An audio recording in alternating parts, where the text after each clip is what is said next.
Virtually every piece of wellness advice you've received since turning 50 has hammered home the exact same four words. Drink plenty of water. 8 full glasses daily, keep a bottle by your side, and sip non-stop. Yet for many adults over 70, following that advice to the letter is quietly harming the very body it was supposed to protect. Here is the bottom line up front, because you deserve the direct answer right now rather than later. Once you pass age 70, your aging kidneys lose much of their capacity to fine-tune fluid balance. They struggle to retain water when you're dry, and they struggle to dump water when you have too much. So, gulping down plain water by the glassful on an empty stomach frequently runs right through your system.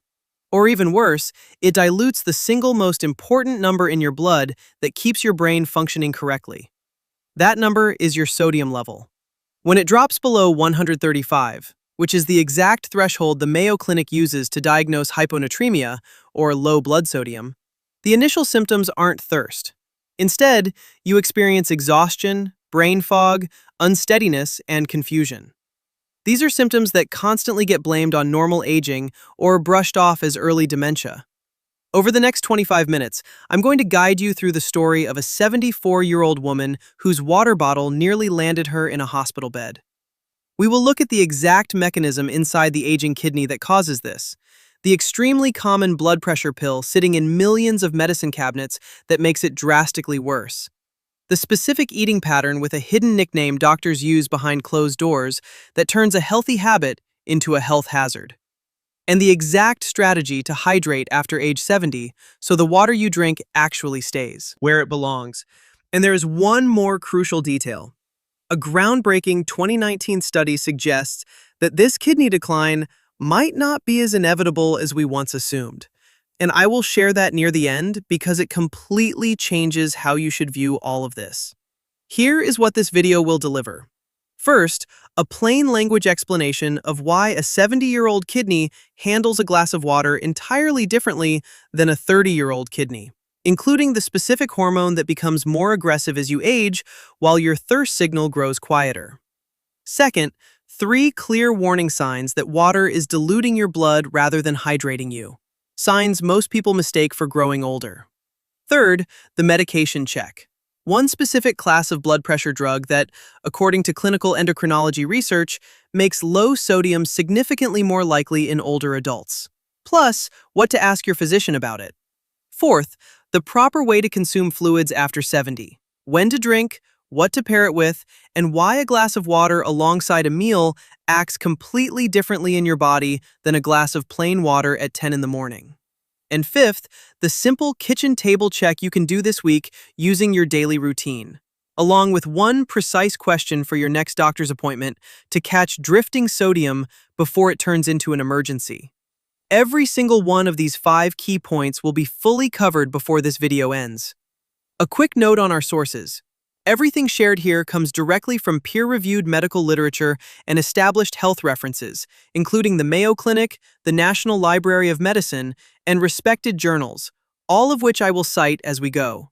This content is for educational purposes, not a personal prescription. Your health situation is unique, and all medical choices belong to you and your doctor. And one quick request before we begin the story. There is no medical billing code for disease prevention.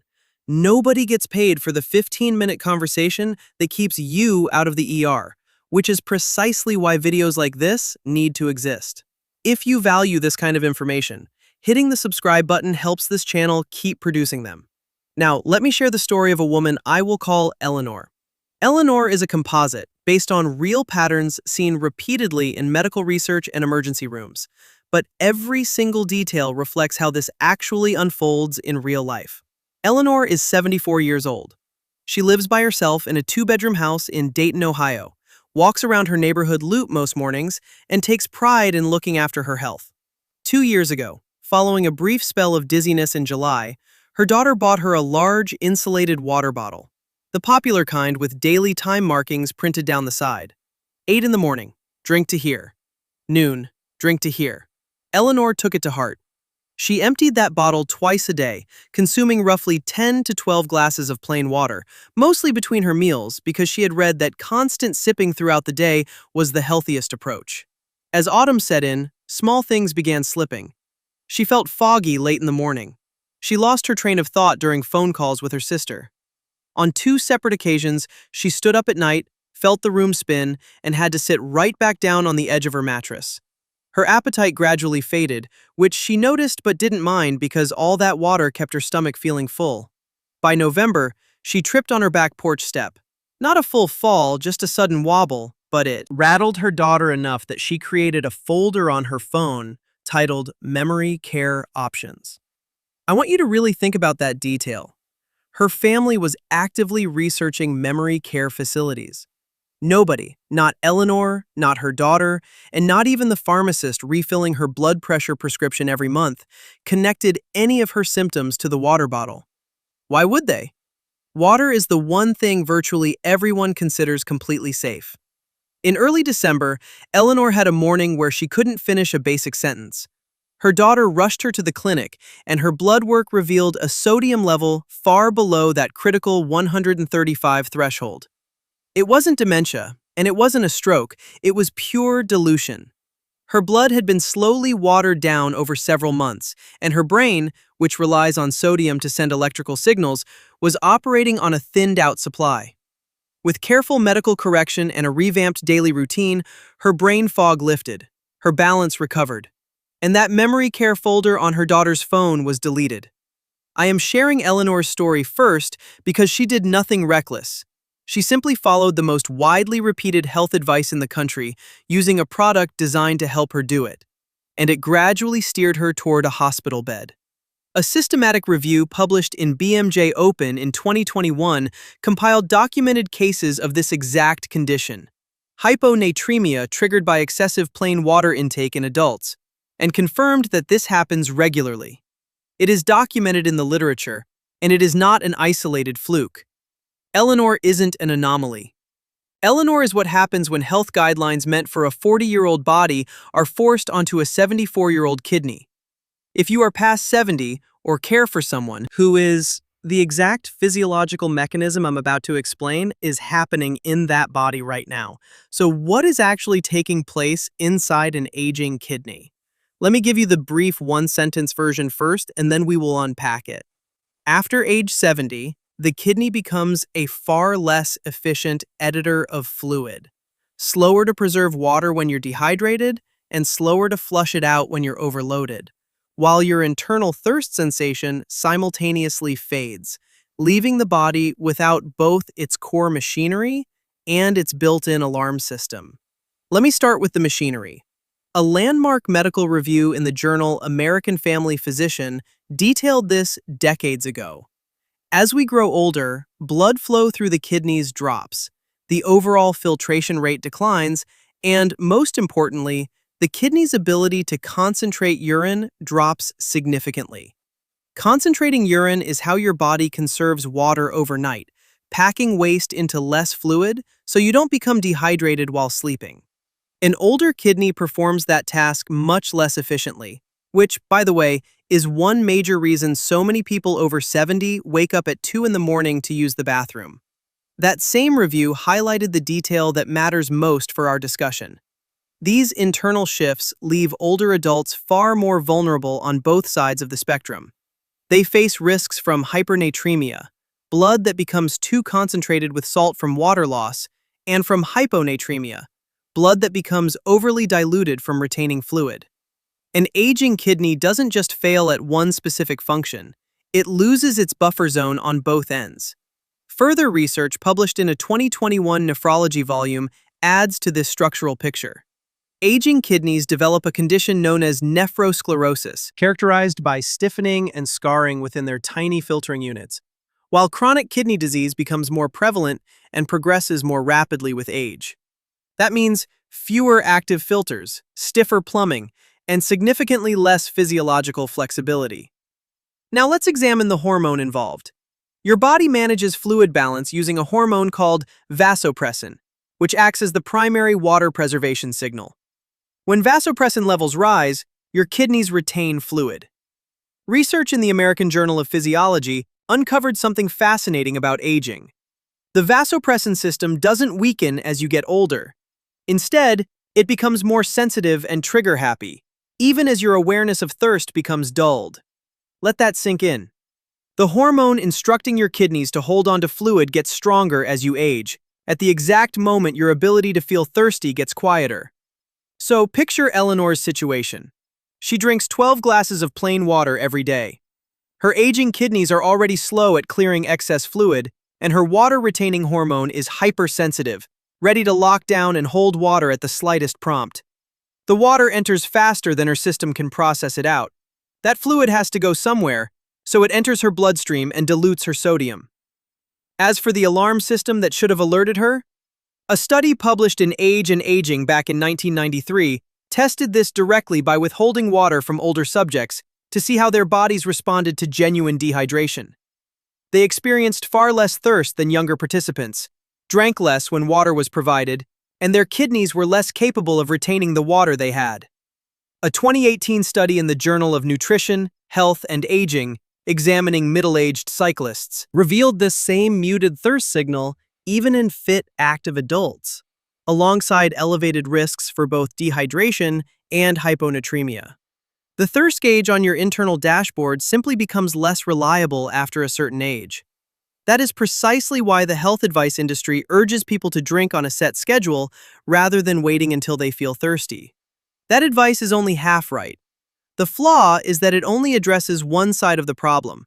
It swapped a broken thirst alarm for a clock, but completely ignored the kidney's reduced drainage capacity. Drinking plain water on a strict timetable into a kidney that cannot clear the extra fluid is how you end up in Eleanor's situation. That was the hidden trap. The standard guidance addressed the alarm issue while overlooking the mechanical issue. Eleanor's story represents the most common scenario, but it isn't the only one. I want to show you two additional patterns so you can spot whichever one aligns with your own life, followed by a third scenario that catches even medical professionals off guard. First, let's look at Frank. Frank is 71, a retired machine shop worker living just outside Tucson, Arizona. Frank takes a small white pill every morning for high blood pressure, a thiazide diuretic, which is one of the most commonly prescribed blood pressure medications nationwide. And he has used it for 9 years without any issues. Thiazides work in part by prompting your kidneys to excrete sodium through your urine. Now layer the intense Arizona summer heat on top of that. Frank sweats. He constantly hears local desert advice telling him to push fluids, so he drinks plain water out of a gallon jug sitting on his garage workbench. Sodium is continually leaving his body through his medication and his sweat, while pure plain water is pouring in to replace it. Research published in Best Practice in Research, Clinical Endocrinology and Metabolism emphasizes that thiazide-induced hyponatremia is disproportionately seen in older adults, particularly those with low solute intake, meaning individuals who aren't eating much food and whose sodium and potassium levels are already sitting near the low end of normal. Frank spends a week in July feeling heavily drugged, weak-limbed, and mentally sluggish. His wife assumes it's just the desert heat, but it is actually his plummeting sodium. If you or your partner take a water pill for blood pressure, as millions of Americans over 65 do, this exact scenario warrants a direct conversation with your doctor, and I will give you the precise question to ask in a few moments. Second, meet Miriam. Miriam is 68, recently widowed and living in Portland, Oregon. Ever since her husband passed away, cooking meals for one feels pointless, so her daily diet consists mostly of tea, toast, crackers, a banana, or a bowl of soup. Doctors have an informal name for this dietary pattern, the tea and toast diet I mentioned earlier. Here is why this matters so much for hydration. Your kidneys cannot excrete pure water entirely on its own.